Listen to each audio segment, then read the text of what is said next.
All right, so here's the interesting thing about this story. A few weeks ago, both Siddaramaiah and DK Shivkumar had come to Delhi. They were ostensibly summoned by the High Command. They had a meeting with Rahul Gandhi, and the one thing they were told explicitly, in no uncertain terms, was focus on defeating the BJP come next year's election. That is going to be your single point of focus for both the leaders.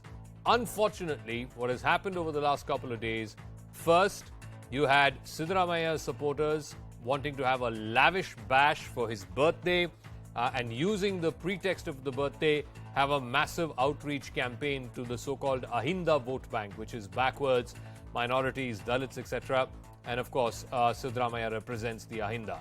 In response to that, today, DK Shivkumar says that if Vocaligas want to see a chief minister, then that candidate has to be me.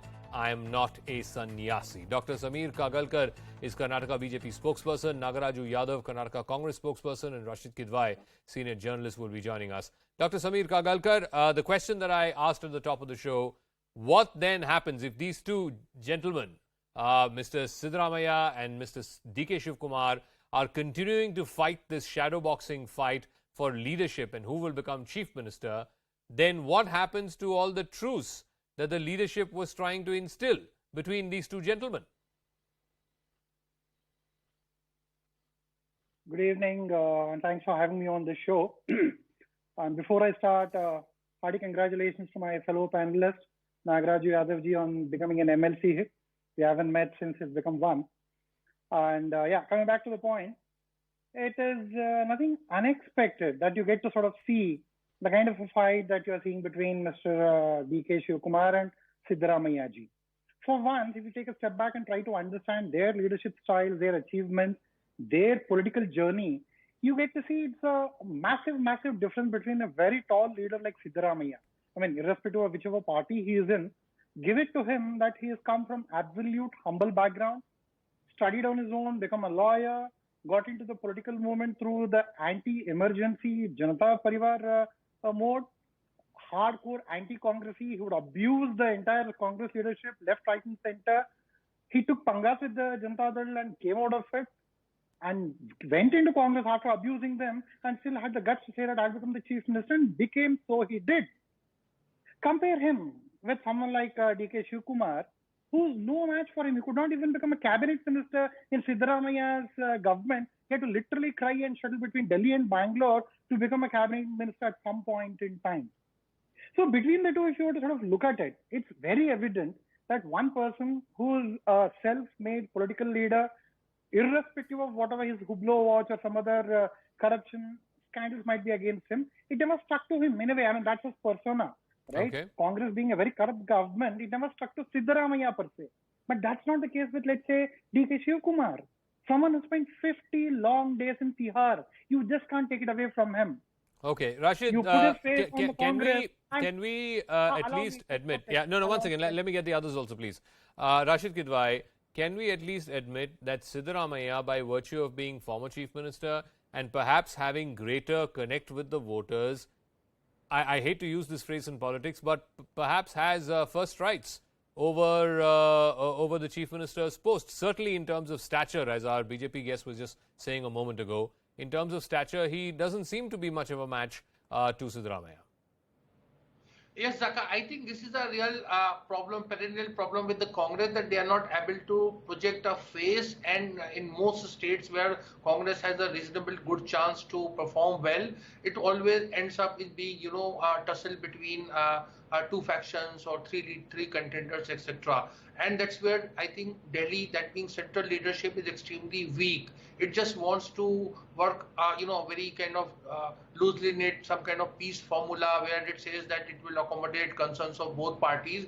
But the stakeholders are very keen. They want to have a decisive, mandate, and they want to go to the people. There is a saying in Hindi that "Gaon basa nahi, lutere aa gaye, ya bhikari aa gaye," all kind of things are said. The fact of the matter is Congress has to get its act together and win elections and then decide who should be the chief minister. No, so what then happens to this so-called truce, which the High Command had supposedly brokered over the last few weeks or so? Apparently both leaders came, met Rahul Gandhi, and Rahul Gandhi told them focus on collective leadership. focus on one thing, and that is how to remove the BJP from power in Karnataka. That truce seems to have been rather short-lived. Yes, Zaka, because it doesn't satisfy. It's a kind of what Congress people say lollipop culture. So the both sides think that they have, they have a claim to the post in case the Congress wins, and eventually that's what we are seeing in whether it's in Chhattisgarh or in Rajasthan or what happened in Madhya Pradesh. So the fact of the matter is that Rahul Gandhi, because he is himself not taken, technically speaking, the mantle of leadership. So therefore, he is not in a position to be that assertive that normal Congress president would be, or for that matter, Sonia Gandhi. So everything is in the realm of some kind of assurance or a promise, and there is no clarity. And I think that is something Congress needs to address itself on top priority. Nagaraju Yadav of the Congress is also joining us. Mr. Yadav, yesterday you had former Chief Minister Siddaramaiah, one of your tall leaders, saying that this is going to be his last election. Today, your party president in the state, in a way referring by saying that if a Vokaliga has to be chief minister, it has to be me. I'm no sannyasi in politics. So fact of the matter is, these two tall leaders of your party are still continuing to fight. And the bigger fight that you should be waging is against the BJP. No. Entire thing is misunderstood by the people, even by the media. It's so unfortunate to tell you frankly this thing.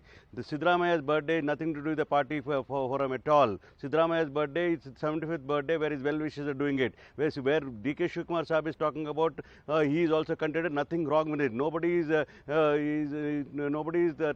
that he is not interested in being a chief minister. They're all leaders. You know very well the KPCC is an important portfolio as the party president, and CLP also important portfolio. There is no difference of opinion at all. All that Congress party is definitely fighting against the corrupt government in Karnataka. I am so surprised why the entire media have seen that they are taking up saying that there is a fight between the two candidates for chief ministership. Actually, Karnataka is suffering with corruption, and 40% commission has been going on. The Bangalore has become Silicon Valley. Sir, it's not the media that came and asked these. No, sir. So many things. With 100% I'm telling you today the important Congress is fighting.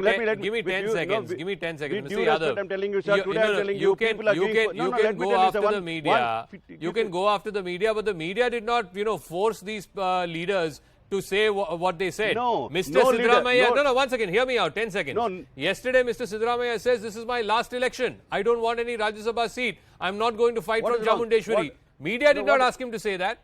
Same way, Mr. DK Shivkumar today says, I'm not a sannyasi in politics. If Vokaligas want to see a chief minister, then it has to be me. Media did not go and tell him to say this. Let me clarify. No, let me clarify it very clearly. What is wrong in he is saying it's my last election? It doesn't mean that he has declared himself as the candidate of Karnataka State Chief Ministership. Shivkumar never said he is the only candidate of Chief Minister of Karnataka State. We all working together. Wait, 1 minute, let me finish it. We are the leaders working together. We believe in collective leadership of Karnataka politics. Today, Karnataka politics, we are doing. Congress is trying to expose the BJP because the misrule in the name of religion or in the name of corruption. This is precisely what I'm saying. That when a senior leader says this is my last election, is he not trying to invoke sympathy so that he becomes the top man? When another leader says if Vokaligas want to see a chief minister in the state after SM Krishna, it has to be me. He's saying in as many words. It is... No. It is these two people have said in a different context by trying to say that we have to bring Congress to power in Karnataka state. That is the idea of telling it. Saying that it is the last election doesn't mean that it is claiming only for chief ministership. He is only claiming to say that I want to bring Congress back to power. Let me. You can give whatever spin you want to on that. Dr. Kagalkar, please respond to Nagaraju You are not Yadav. understood He says media is not understood. Give me 10 seconds. Mr. Siddaramaiah does not want to be chief minister. Mr. DKS does not want to be chief minister. The priority of Congress is only to remove BJP.